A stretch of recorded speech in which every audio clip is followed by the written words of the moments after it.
Afternoon, everyone, and welcome to Doc and Queenie Guests Live. Good afternoon, Queenie. Good afternoon, Doc. You know how much I love Doc and Queenie Guest Lifetimes. Same here. We are super excited. We have another superstar today. Let me introduce Silvia Eliat. I met her at Fun Fearless Female Group with Delinda Lane, and I know she's been on HNP. Welcome, Silvia. Thank you. I'm so happy to be here with the two of you ladies. Happy Friday. Yes. Happy Friday to you. We're so glad to have you as well. And it's so much fun for us to be able to network everywhere and meet new friends, and then to bring them to the Doc and Queenie community. And then further than that, to let our community meet you. So we're just super excited to have you as well. Yes, thank you so much. We are super excited. Just a little background on what, I learned, and then we're just going to start with a few little questions. You were in marketing, are in marketing development. You're a financial superstar. You help women, you encourage women in their transitions into business, et cetera, et cetera. What I loved when I had met with you, we did a one-on-one, was just, you can see that you love helping people and women business owners and multicultural women business owners. It just leaks out of you. So I said to Queenie, I'm like, oh, we've got to have her on so we can hear more of her story. So let me just turn it over to you. Tell us about yourself. Pretty easy question. Thank you so much. I think that it is true what you said. It's just the passion for me to work with women and network with like-minded ladies is very important. And I think especially now, this difficult times that we are going through, either with the pandemic or just because of everything that's happening. I don't think it's just one thing alone, but I think just being able to support other women in their lives with whatever they are going through is something that is very important to me. It's just about how we care about each other, right? So really, like you said, my story is it's not complicated, if you will, but I have to say, yes, I'm originally from Mexico City. So I am bilingual, even though my last name is French. So I do speak a little bit of French, but it's a little rusty. Nonetheless, I understand everything. I have been here in the US for 27 years now. I came the same as a lot of immigrants, right, to look for a better life here in the US. And we know this is the land of opportunity, even though I'm not going to talk about like how many times I went back and forth between Mexico and the US, because I was privileged of being able to study here in the US also before I came and just stayed, finally after a few years. So I think it is really about how I was able to really leverage some of the connections and some of the friends that I had over when I was in school the first time around, and then my parents, and then of course now my husband, who I've met in Mexico, by the way. That's funny. So it's just like going back and forth. But it was really when we came here 27 years ago that I really wanted to, from the beginning, I had this idea of giving back to my community, meaning the Latino community, Hispanic community. That's why when you talk about multicultural being, really my passion and something very important to me, is because of the immigrant story. All of us have a story, right? And we all come from somewhere. And this is how this country has been really built, right? From immigrants. Correct. Yes. And exactly. So, but for me, it was really important to really find my niche, to really find the Latino community. I wanted to really help them, serve them, and understand what they were going through, and how they made that switch and that bridge between whatever country in Latin America and Mexico and coming to the US. So that's how I really started. And when I came here to New Jersey, I didn't know anybody. My husband and I came here just because his family was here in New Jersey. They immigrated from France and Poland, and they came here many years ago to the New York area. So that's why we ended up here in New Jersey. But they didn't know any Latino community. So I was like, okay, so I have to figure this out, right? But this was 27 years ago. We were in an area that's, actually didn't know that there were a lot of Latinos, in Bergen County, in a specific town, North Bergen. So for those people that are listening to me and probably are very familiar with that area, they know what I'm talking about. It's very diverse, and I couldn't believe it how incredible, just walking few streets in that neighborhood. I met people from all over, not only from Latin America and the Caribbean, but also from Italy and from Israel. And I was like, wow, it is not only the Latino community that I can find here, but it's everybody and anybody. So I loved it. So I felt right at home. And that's how I started to do my networking. I know Kathy is very strong in networking, and I love to do that. And I was doing it, of course, not on Zoom. I was just like literally going like store by store, introducing myself, because I wanted to just learn and hear people's stories.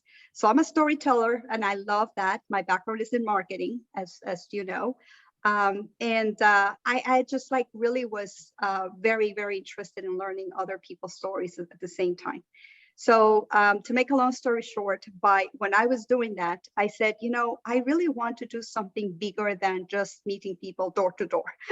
Pretty much, it was business to business, but it was door to door. I said, I really would like to just work with an organization or just be a volunteer somewhere. So I could learn more about what else I can do while I'm here. And someone introduced me to somebody that said, you know what, I think it would be great for an event that is coming up, that it's a health fair in 2 days. And they are looking for volunteers. I said, okay, why not? So I went, I met with this fantastic individual. He's a doctor, a physician, and he was also volunteering from Colombia. And he said, I think we need to educate our communities about health, right? About everything that it's affecting them. And our communities is just not, they don't know what they don't know. And it's important to really bring this education to them. I said, okay, so just tell me a little bit more. So he said, well, the event is in 2 days and we're looking for volunteers. I said, okay, I'm in. I don't know what I'm going to do, but just tell me what you need me to do. So he gave me a list of 1,000 names and phone numbers. And he said, just, call all of these people and tell them what we are doing and invite them to come, because we need someone like you that speaks Spanish. That is a problem that we're having. And it's only me. He, of course, spoke Spanish.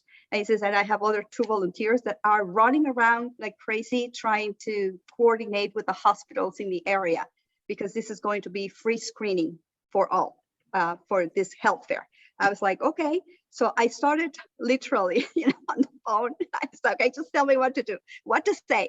He gave me a short script, and I was like on the phone, constantly calling them and inviting them to come. So that day, I was just keeping my fingers crossed and saying, I hope this is successful, because nobody else is inviting people but me, someone that doesn't know anybody here. So hopefully it's going to work. So ladies, I can tell you that was the best experience of my life. I mean, of course, there were other volunteers there that they did their part. It was not only me, but I was like incredibly, surprised and happy to see so many people that came and really had their screenings for free. The hospitals here all united and were there to serve the community and do the screening. So that's how I started. And literally it was like 2 weeks after I came to the US. All that, it was just like boom, boom, boom, boom. And it just happened like that. That took me to another, again, relationships and connections and all of that. And then it took me to, one of the corporate companies that I actually worked for 18 years. But that's how I found them. And that is now had to do with with financial services. And during that journey, I really learned the importance of financial literacy for everyone, right? It's so important to get educated. It doesn't matter where you are in your journey, how old you are, where you're coming from, but it's very, very important. But now my passion lies in talking about financial literacy with women. And yes, we spoke about women in transition because, you know, all of us are pivoting ourselves to do something better, bigger, you know, different, right? At different stages of our lives. But again, I really find that working and talking with women is fascinating because as women, we really, you know, support each other. And we feel comfortable talking about everything and anything with each other and ask the questions or ask, you know, or sometimes don't even know how to ask or what to ask, but just, you know, prompting them to help them to just come up with the right questions or whatever questions they have in their mind and ask them to navigate the process within the finances is something that I'm fascinated about. So it's a very long-winded answer. I'll tell you like where or how is it that I got here, but it has been just amazing. You know, I have to say I've had a really blessed experience throughout my life on 27 years that I have been here. Such a nice message to share that it's never too late, because I'm sure people feel, oh, I'm 40, it's too late. I'm 50, it's too late. I'm 60, it's too late. I'm 70, 80, 90, everything's too late, or I should have done it when I was younger.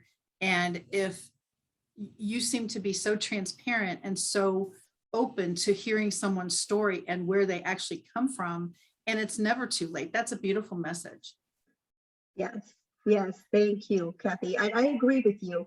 I did it again because this you know, this is who I am, and I love to meet people and I love to talk to people. My husband says it's like, oh my God, I can't believe it. It doesn't matter where you are, you talk to everyone and everybody. Even my mother-in-law, when we were in the, you know, in her apartment on, you know, on the elevator, right?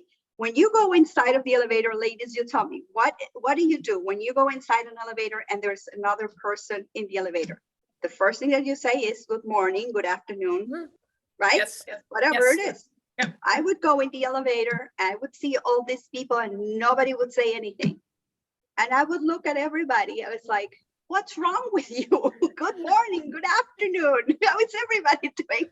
My mother-in-law would look at me like, what, you know, it's like, don't do that. I'm like, why not? I mean, it's just like something, yeah, right? But, and then I would just meet all of them. And it was funny because in the elevator, I would introduce them. Hey, you, Kathy, meet, he's your neighbor, she's your neighbor. You know that he's in 13th floor, you know that, they will be, oh no, really nice to meet you. So for me, it's just like comes very natural. Can you imagine? You are a great, Oh, go ahead, Doc. I was going to say, you are a great example of what Queenie and I always talk about on our Doc and Queenie with, you know, stepping out, just do it, connect with people, you know, you'd never know their stories. You might have brightened somebody's day by just saying, hey, or introducing people, you know, yeah, that's so cool. Can you imagine what it would be like if you missed that opportunity to say hello or good morning? Yes. Or you missed the opportunity to be introduced to your neighbor on the elevator that you've seen how many times and you never even said hi. Right. That to me is very unusual. And quite frankly, your story is so powerful because quite frankly, again, not everyone in your situation would have been outgoing enough to handle that first volunteer job of calling all those people. Mm-hmm. And the fact that the doctor gave you a script, which gave you a little bit of a basis for your invitations, and the fact that the event was so successful, you know perfectly well that a lot of that phone calling had to do with who showed up and to let them know about the free screening. Then obviously they would want to have a little more skin in the game, pardon the double entendre, to now you're able to actually help more people on a bigger scale. And I think that is the beautiful journey that you've had so far. I love that. Yes. And you know, another thing that happened is that during that event, of course, people were looking for me. right? Because it's like, oh, Sylvia invited me. There was no ticket or anything just to get in. It was free, right? You just walk right in, and they would be asking for me. And I was like, Sylvia, they're looking for you. Sylvia, they're looking for you.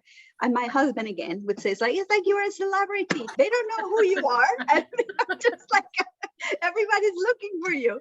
And I felt so special. But to your point, Kathy, I felt really, really good because I said, you know what? This is really the result of hard work and really just, I didn't overthink it. Let's put it that way, right? Because sometimes that's what prevents us from doing something.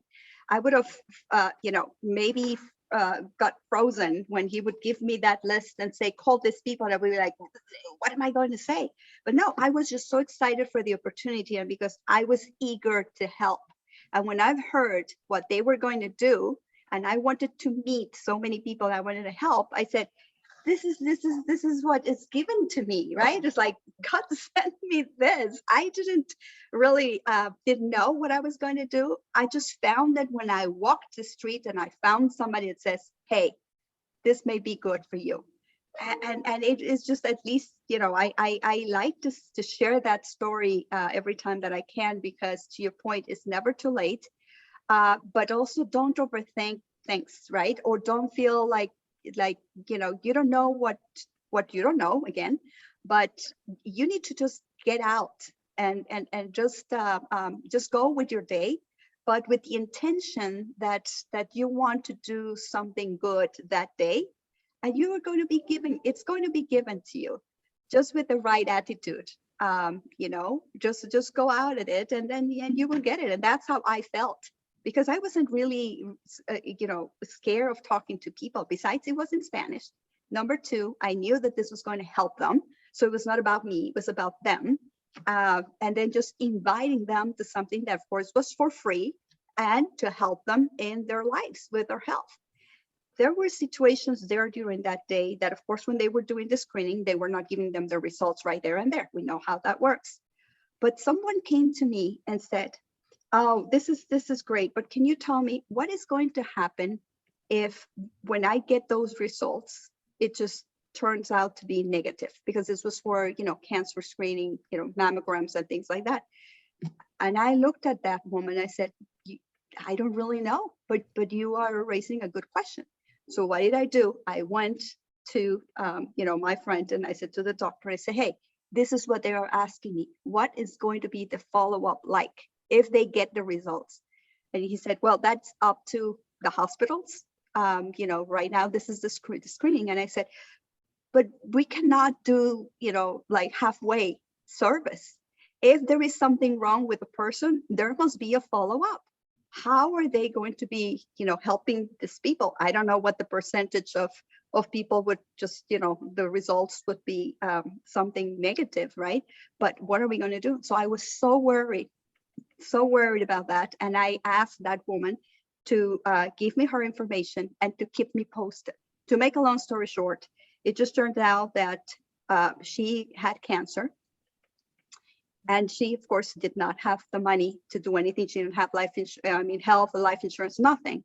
And I took it upon myself, went to the hospital, with my friend's blessing, because he's the one that was very well known in that area. And I talked to them. So I found out that there are certain hospitals that they do help immigrants with certain situations. You just need to ask. You just need to ask. So they helped her. It was just one of many, but again, I was so happy that at least I felt that I did whatever I needed to do to help that person to get, to the next level.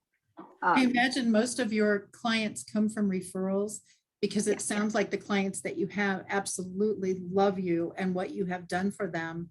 And I would think that they would want their friend, their best friend, their mother, their somebody to be a part of your financial team as far as your help and assistance.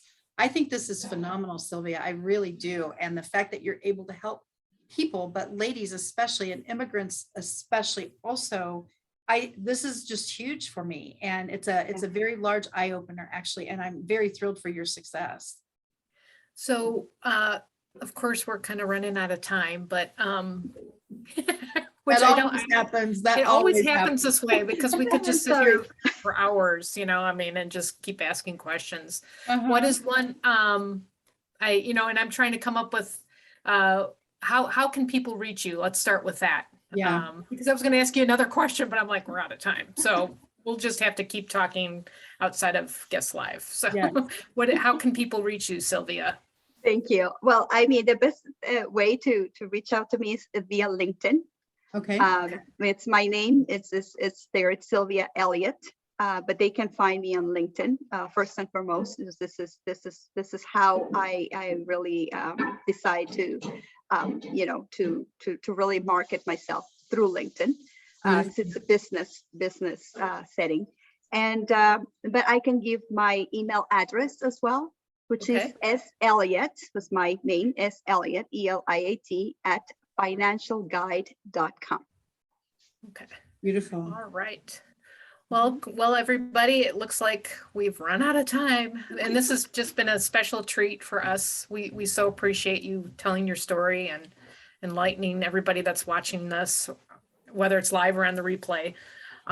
So we're gonna have to say goodbye, but thank you so much, Silvia, for joining us. And thank you everyone for checking out Doc and Queenie Guest Live. We will be on Doc and Queenie Facebook Live on Mondays at high noon. Or our Bible trivia on Thursdays at 7. But please, if share this this Guest Live. This was a special treat. We appreciate you, Silvia, and thank you for joining us today. Oh, thank you for having me. Appreciate it. This was Thank great. you. Bye for now. Bye-bye. Bye. Thank you. Thank you.